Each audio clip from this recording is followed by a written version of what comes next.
Robert Nordlund is the founder and CEO of Association Reserves and a certified reserve specialist. Association Reserves has prepared over 30,000 reserve studies for associations in 47 states over the last 27 years. He regularly writes on the topic of reserve studies and speaks at industry functions throughout the nation. Robert leads our corporate office in Calabasas, California, a suburb of Los Angeles, supervises technical standards throughout our network of 10 Association Reserves regional offices. Bob Gourley is the founder of MyEzCondo, a communications firm that produces newsletter and website content material for condominiums and homeowner associations throughout the USA. He also serves as board president of his local HOA. He is past president, 2010 through 2011, of the Connecticut chapter of the Community Associations Institute, and serves as editor of Ask Mr. Condo, a popular online advice website for condominium owners and board members. And now I'd like to turn the floor over to Robert Nordlund. Robert? Well, hello everyone. Thank you for joining us for today's webinar. Bob and I are here today. Bob, can you say hello? Hello. Yeah, I sure can. Hello. Hi there.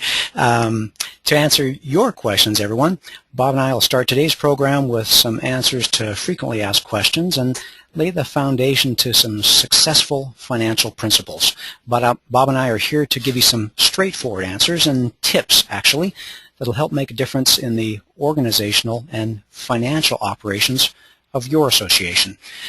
I think you'll find that Bob has a heart for education and communicating clearly, and so it was natural for me to reach out and want to expose him to the Association Reserves reserve study audience, and hopefully you who are here with us today due to hearing about the program from Bob will find some helpful aha moments from our years of preparing reserve studies across the country.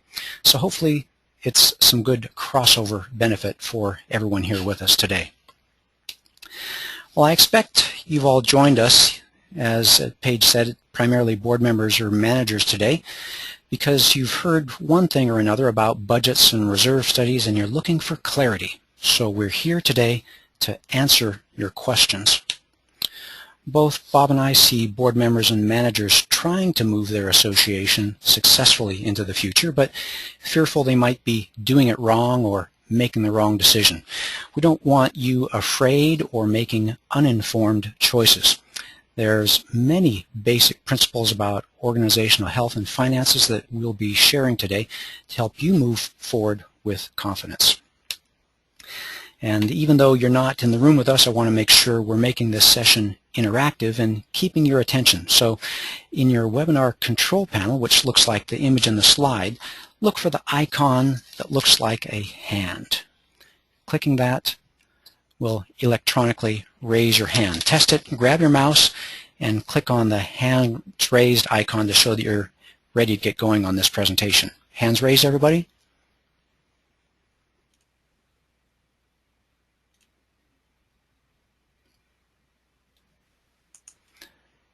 Pretty good. Bob, we've got a good group with us today. Okay, I'm going to put a lot of good clickers. A lot of good clickers. I'm going to put hands down. Okay, and then the question box that you see, I can get control back on the screen. The question box there is the dialog box that Paige mentioned that you can use to type in a question for us to answer a little bit later on in the program. Paige is going to be monitoring it throughout today's session, and we'll get to as many as we can during our Q&A time. And one more point is that we'll be moving pretty quickly through today's material, but no worries.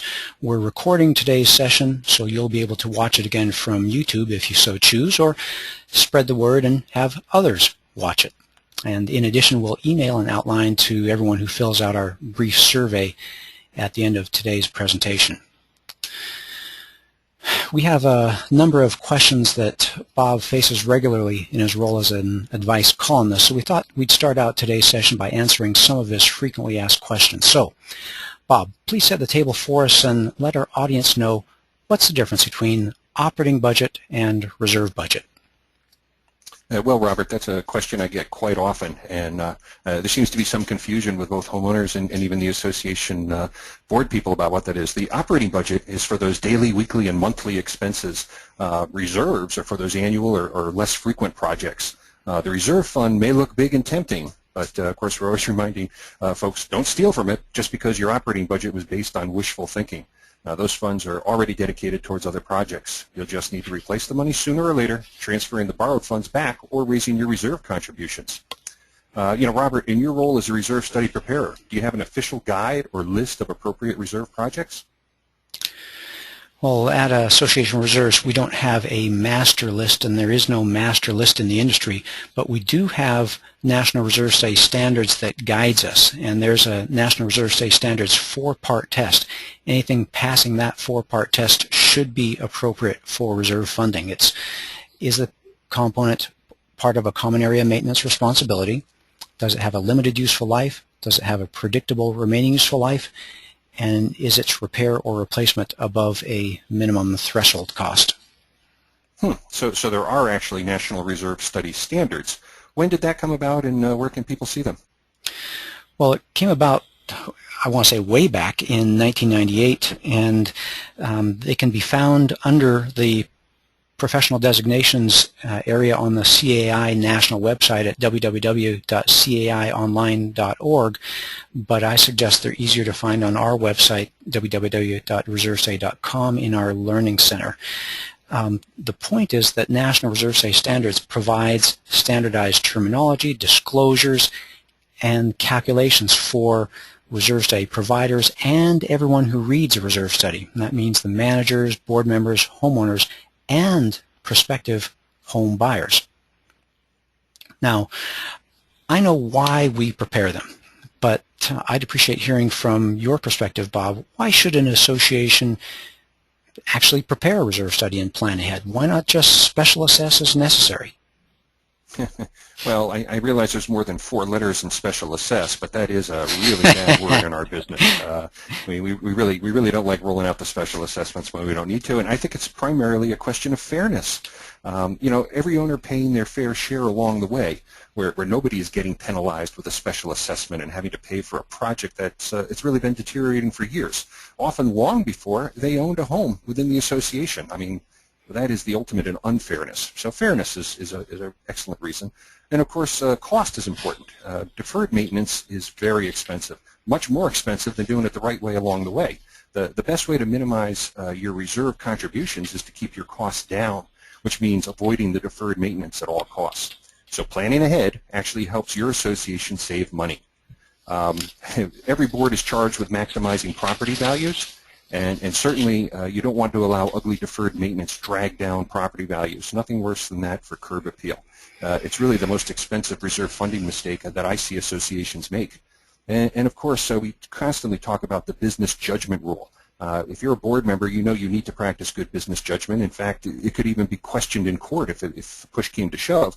But it's what the board member decisions are measured against, and I think you have a slide coming up on that in a bit. It's a 3-part test that, when satisfied, it really minimizes the board member liability and exposure. Well, what's in it? You talked about kind of on a business sense for the association, but what's in it for the people who live there, the board members and homeowners? Why should they end up spending their hard-earned dollars on a reserve study?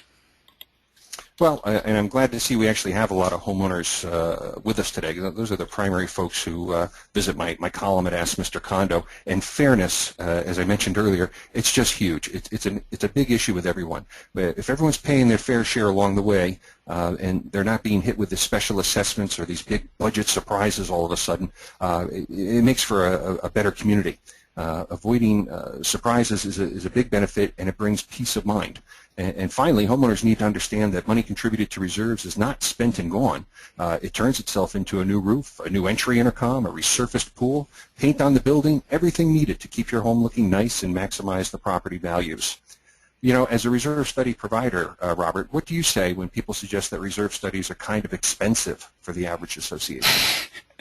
Well, I like to say too expensive is relative. We're talking about literally major not-for-profit real estate corporations that need to run themselves. So sometimes we turn the question back to the client and asking them, what's the cash cost of deferred maintenance, that the way projects get expensive when you defer a roof or defer painting, and the intangible cost of needing a special assessment, or the political instability in long budget meetings due to continually running your association in a reactionary way based on surprises that often were 20 years in the making in plain sight. But we do talk about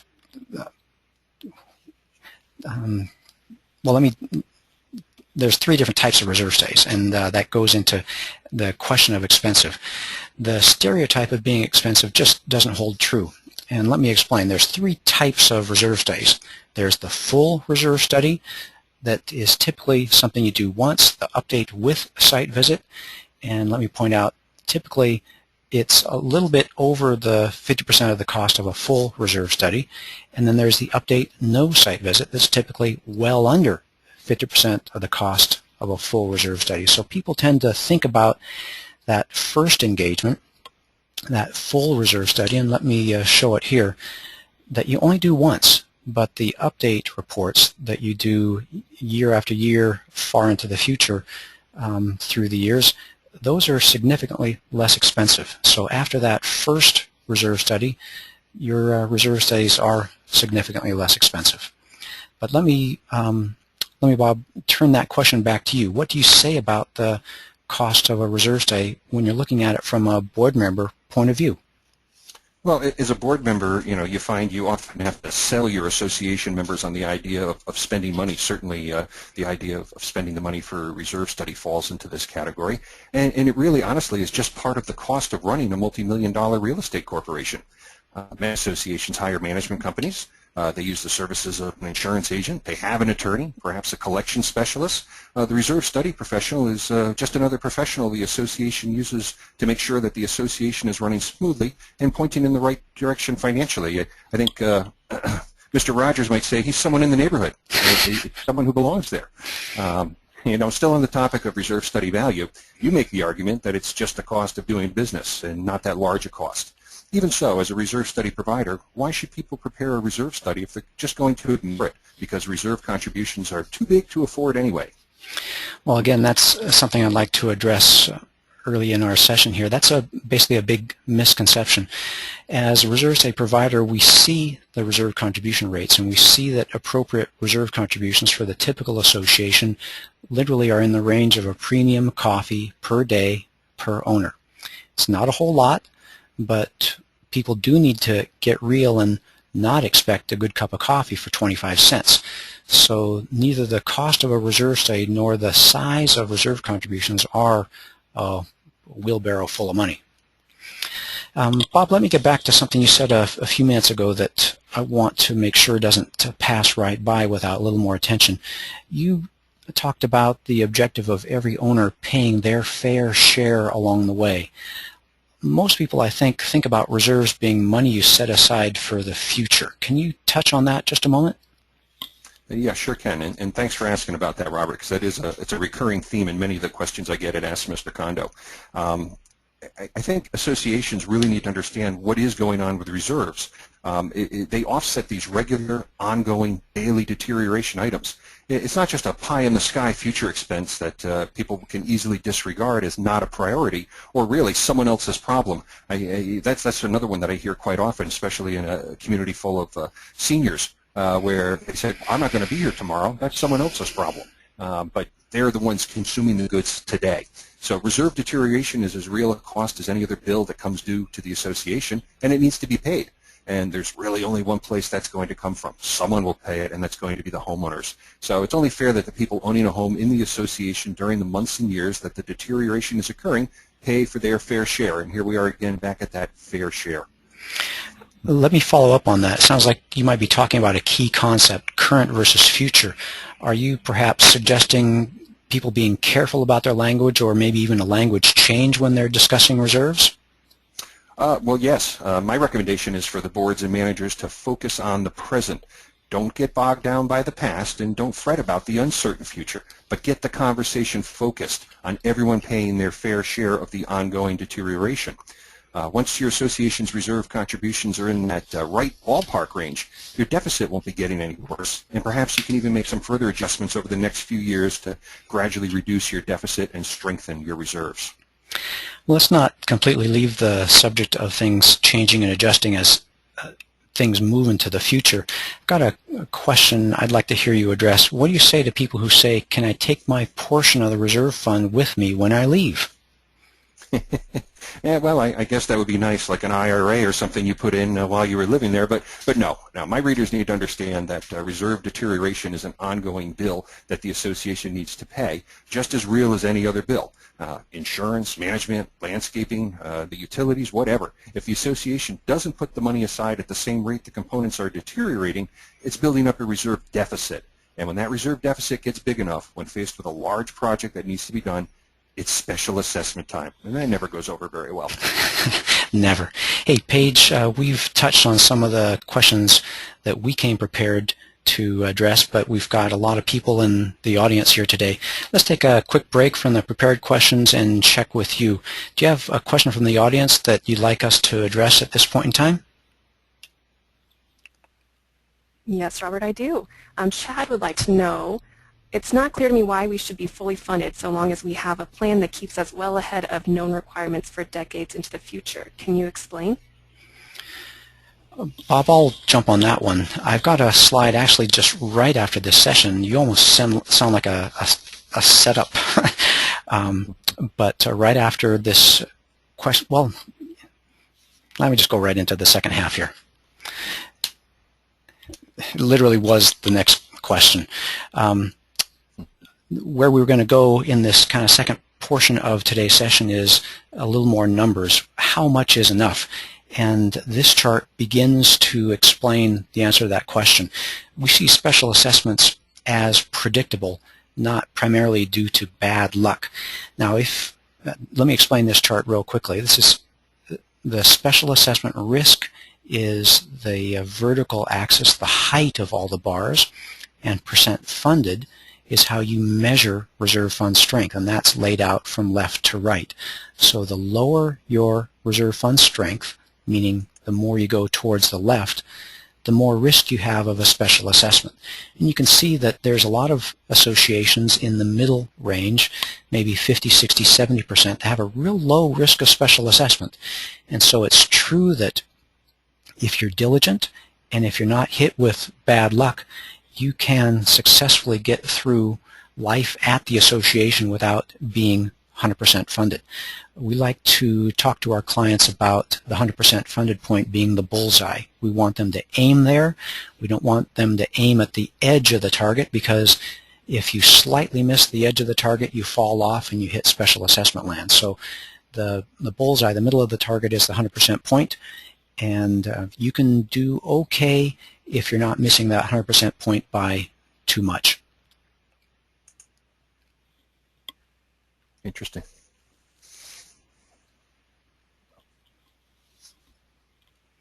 Let me go one more step on that and talk about the number of associations across the country. As Paige indicated earlier, we prepare reserve saves nationwide. What we find is that about 30% of associations are in the well-funded 70 to 130% range. That's a nice, healthy 30% are doing well. The larger body of associations across the country are in the 30 to 70% middle range, that kind of middle fair range, but unfortunately about 30% of associations are in the 0 to 30% weak or danger range. So there's about as many associations in the weak range as there are in the strong range. Unfortunately, it's those associations in the weak range that get all the publicity. Mm-hmm. Sure, because that's the one where the homeowners have something to complain about. You got it.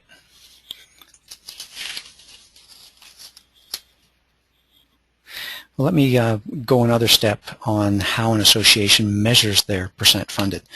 This is not a question that's answered with any kind of ratio about age or number of units in the association, but it's really part of their reserve component list. It's a calculation that's done as of the first day of every fiscal year, again, part of your reserve study. Percent funded is a term defined by National Reserve Study Standards, and it works this way. You calculate it based on your reserve component list. Yours might look very similar to this. It's just an additional calculation done on those components where you calculate the deteriorated fraction based on the age, life used up of its current replacement cost. And you end up with a number for the association based on the current component list at the association. So for this association this year, their fully funded balance is $154,000. As I said, it's the fractional age of the asset times its current cost. You sum that up for all components, and then you compare that to how much money you actually have in the bank. And it's really just a nice balance, that ratio of cash in the bank to the value of deterioration at your association. It is a wonderful way to report, have your reserves kept pace with ongoing deterioration. Well, let me get back to some more general questions. Bob, a question for you. What's your recommendation for your readers who are in that underfunded state, perhaps like on the chart that we see here where the deterioration has outpaced the cash in their reserves? Is it okay for them to spend any of their cash from reserves? Well, absolutely, and most likely they're going to have to. It's the entire reason for the reserve fund to exist is so that it can be spent, and it will pay for the association's major common area repairs and replacements.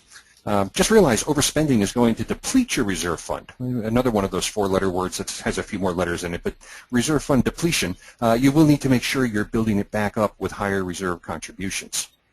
And that flows into next one of our frequently asked questions that we hear. What's your position on an association borrowing from reserves to pay for something? Again, I'm going to put the quotes around borrow because sometimes they borrow but forget to pay back. The key word here is that they are borrowing. That means they're going to take it from the fund with the intent of paying it back. My understanding is that in some states there are some specific restrictions meant to minimize the amount of borrowing that is done. But whatever your situation, do it carefully. Make sure it's well documented, and make sure you have a plan to repay the reserves and of course, rebuild its strength. Now, Robert, let me ask you a common question. I'd like to see if you can answer this simply and clearly, and that is, how much reserves are enough? Well, we get that all the time, but I need to be careful with this question because people ask it in different ways. There's two ways you could interpret this question. I'm not sure if you mean, or the person asking that question, if they mean reserve fund balance, do we have enough cash in the bank, or reserve contribution rate, are we putting enough aside on an ongoing basis? Well, per National Reserve Study Standards, the answers to both are in your reserve study. I indicated just a couple moments ago that how much you should have in your reserve fund in the bank is your fully funded balance. It's a number that's calculated based on your reserve component list. It's the end of the story.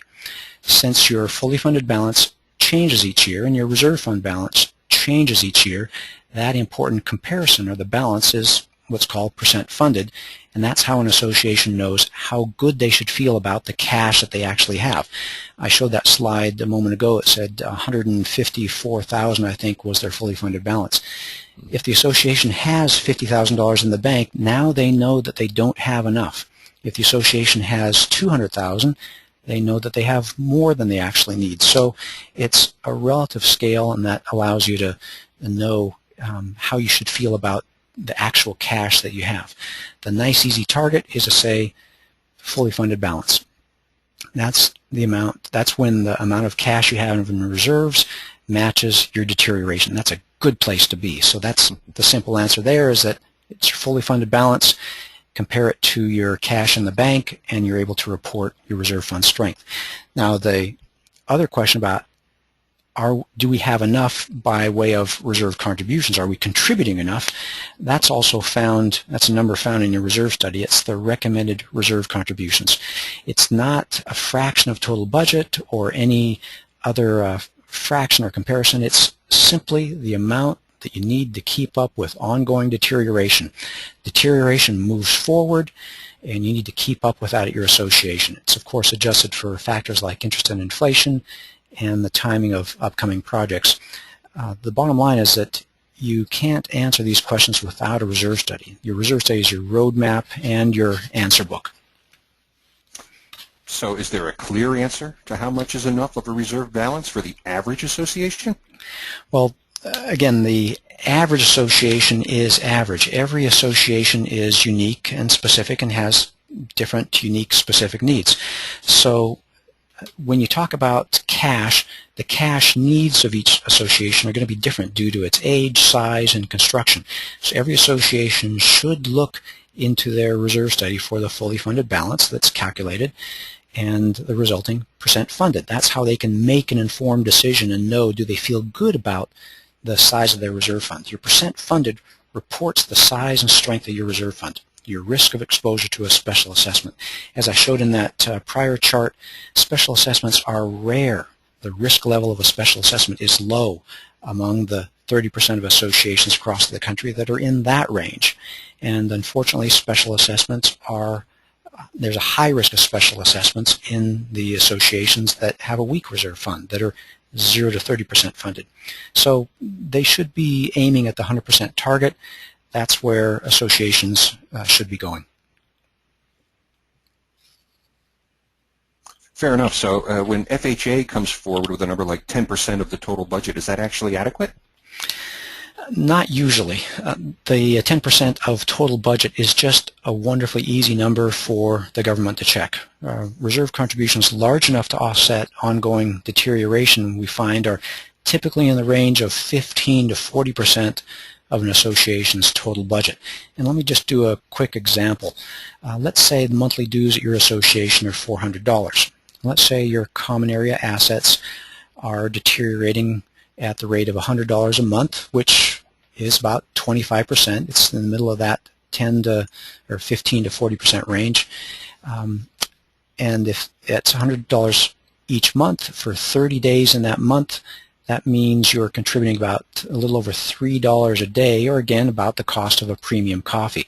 It's really not a lot of money to make sure your home, your $200 or $500 or $800,000 condo, is part of an association that looks sharp and has maximized its property values.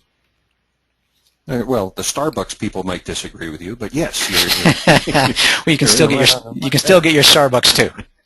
Okay. So most associations actually need to contribute well more than the FHA suggested 10% of their total budget towards reserves. Do you have any tips to offer on how they can safely minimize their reserve contributions, at least get it down closer towards that 10% range? Well, the biggest thing, and I think you mentioned it earlier, was minimize your expenses. And that means doing your reserve projects on time and avoiding that expensive deferred maintenance. So not overspending from your reserve fund that is likely already a little bit on the thin side. And maximize your reserve interest. It may not seem like a lot, but compounded interest over years is really magic. And then the third part is to maximize the useful life of your reserve components. And you do that with proper maintenance. It means touching up your trim so you don't have to paint everything, just the high use areas. Clean your carpet to maximize its life. Get professional service for your elevator. Clean your roof gutters and drains so the water flows nicely off your roof. All those little things that you can do that maximize the useful life of your reserve components, just making sure that you're getting a full 15 or 20 years out of your roof and that it's not failing at 12 years. All those little things you do can really help maximize the life of your reserve components, which ends up minimizing your costs, which ends up answering your question, minimizing your reserve contributions. Well, let me ask you to be Mr. Condo for a minute, because here's a question that I receive regularly.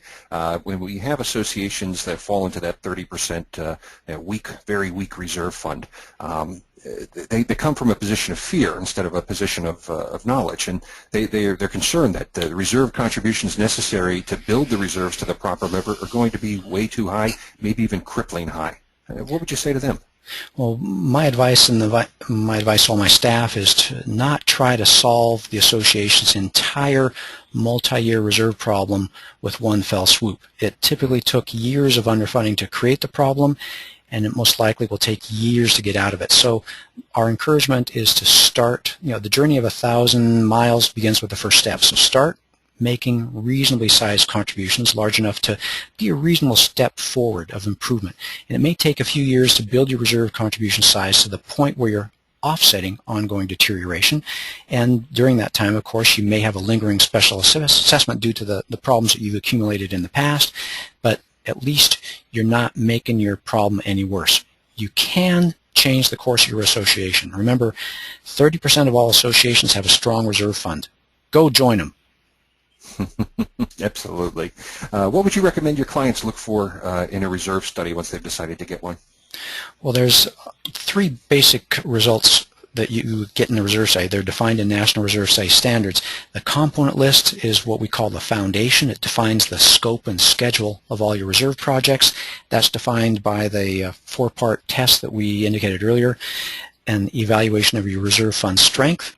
That's measured in terms of percent funded, and a recommended multi-year reserve funding plan. Those should be, if not in the executive summary of your reserve study, pretty easily found. According to, again, National Reserve Study standards, these are the 3 standard results or disclosures found in a completed report.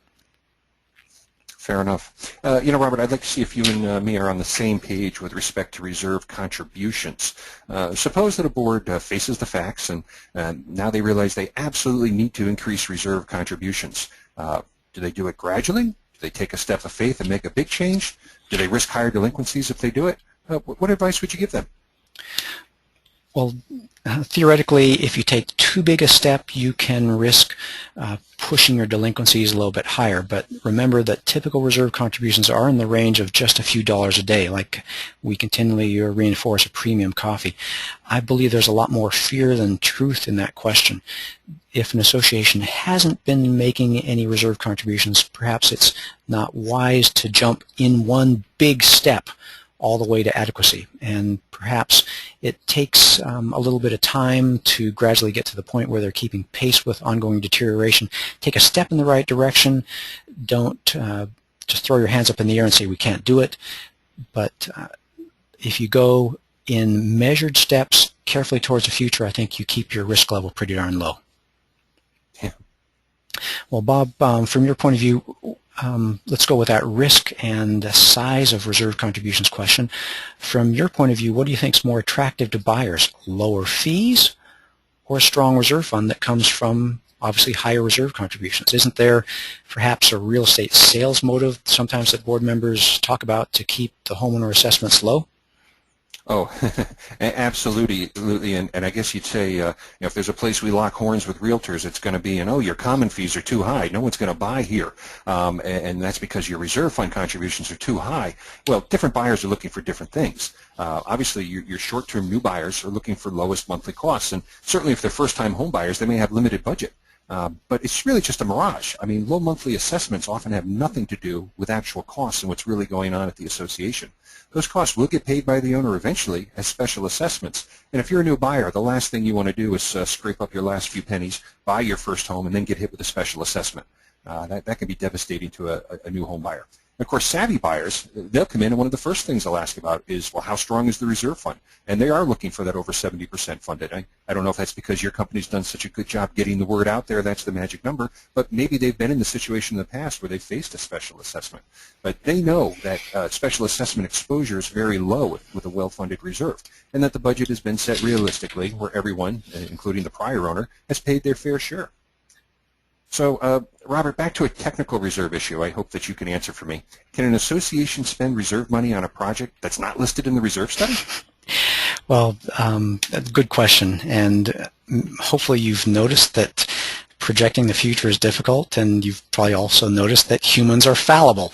It is likely that most of the appropriate reserve projects are listed in your reserve component list, but human error and surprise do play an important role, and if you find that an expense that meets the National Reserve Study Standard 4-part test we are showing on the screen right now, if that truly appropriate reserve expense needs to get done and it doesn't appear in your reserve study, then go ahead, spend the dollars from reserves, update your reserve study the next year, adding that new expense line item, and That'll mean your reserve contributions are adjusted so you're ready for it next time around.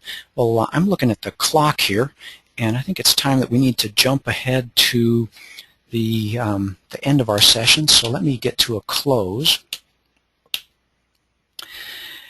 And I want to remind everyone that what we tried to attempt here in our time today is to give you some straightforward answers, some real tips that can make a difference in the life of your association, helping you feel more confident about your association successfully moving forward to the future. I hope you've enjoyed your time with us today, found it a valuable investment of your time.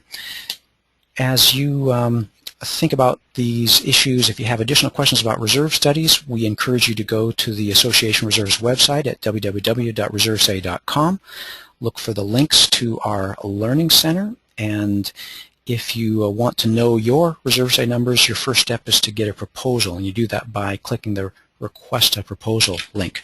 Bob, any suggestions for your listeners? Oh, absolutely. If your association is in need of a newsletter or even some content for your association website, please get in touch with me at MyEzCondo. That's the type of work we do there.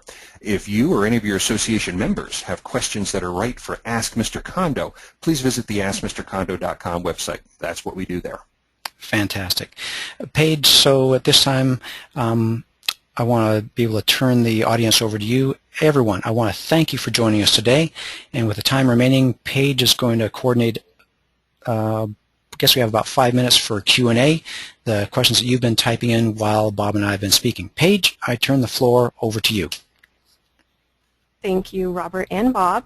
As I mentioned earlier, you can ask one of our presenters a question by typing your question into the question box at the bottom of your control panel. All right, Robert, our first question is from Chester. Since the reserves included the total accumulated cost of all common area components and the repair replacement of all components would never be needed at the same time, maintaining a reserve balance of 100% of this cost seemed like overkill. Is there another percentage that is more realistic? Certainly, Chester, I think you've got the numbers slightly wrong. We're not adding up the take me a while to get all the way back to that chart, but the fully funded balance is only the deteriorated portion of all of your reserve components, not the total portion. So if a component is half used up, like a swimming pool resurface project that is a $10,000 project that occurs every 10 years, if the swimming pool's life is halfway used up, the fully funded balance is only $5,000. So the fully funded balance truly is a measure of the needs of the association at this point in time. The fully funded balance is not the total cost of all your components added up, because as you point out, you'll never do that all at the same time. Okay, next question is from Deborah. Does the reserve balance fluctuate with repairs made or the amount borrowed against it? Bob, let me touch that one first. The reserve balance fluctuates with the money that you put in for most associations. It's monthly contributions and the expenses that you take out of it when you paint the fence or repair or replace the mailboxes or whatever you do from the reserve fund. Bob, any other thoughts about how a reserve fund fluctuates? Yeah, and then once you've done those things, obviously you have a new life expectancy now on that asset. So it's going to change how much you need to fund that immediately. You no longer need to have it 100% funded for the painting if you just did the painting, and the painting has a 10-year life. Now you can start budgeting 10% a year towards painting it the next time. Next question is from Dawn. CDs are of such low rates. Is there any other investment strategies commonly being used today? Silence. Interesting. A sneak preview. We are currently in discussions with some Merrill Lynch level investment advisors to be our guest speaker in a June or July webinar, so we may have a better answer for that in a couple of months. But as you suggest, interest rates right now are kind of low on a historical basis. Don't ignore them because there still is magic to compound interest, but if you, again, sign up to our email list at reservestudy.com, you'll get the announcement if we are able to ink that session. That should be a good session in the near future.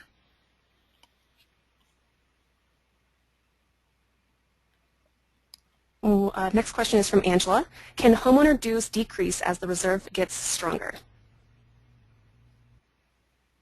My answer to that is absolutely yes.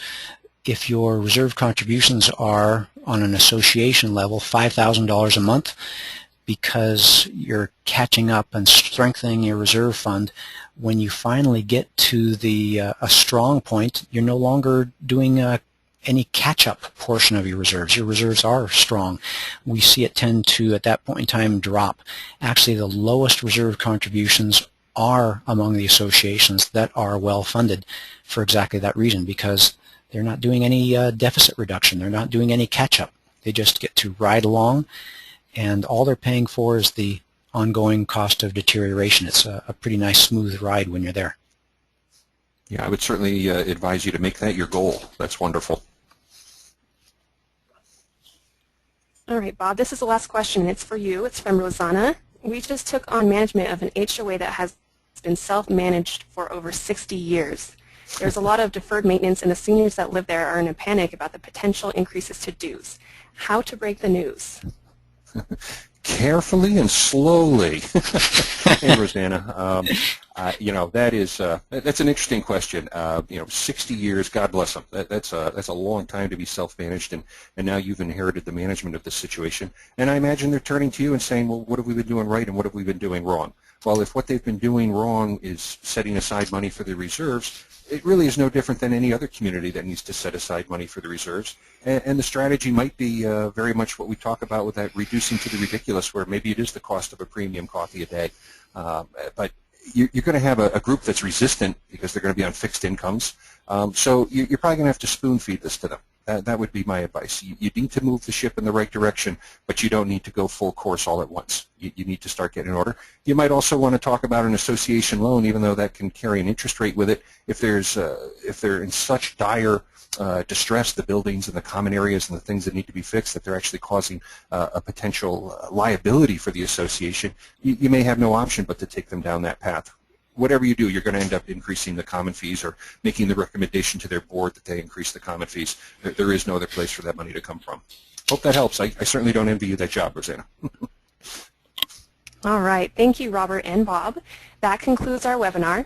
If anyone is interested in a recorded version of this or any other webinar, you can search for them on YouTube or find them on the Association Reserves website with www.reservestudy.com.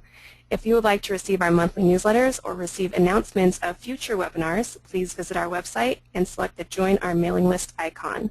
You can follow Bob on Twitter or at www.MyEzCondo.com. As you exit this webinar, a survey will display. If you could help us out by completing the survey, we'll be happy to email you an outline of the key points Robert and Bob addressed today. I want to thank you all for attending. If you have any questions or if there's any way we can be of service to you, please don't hesitate to contact us. Thank you again. Goodbye.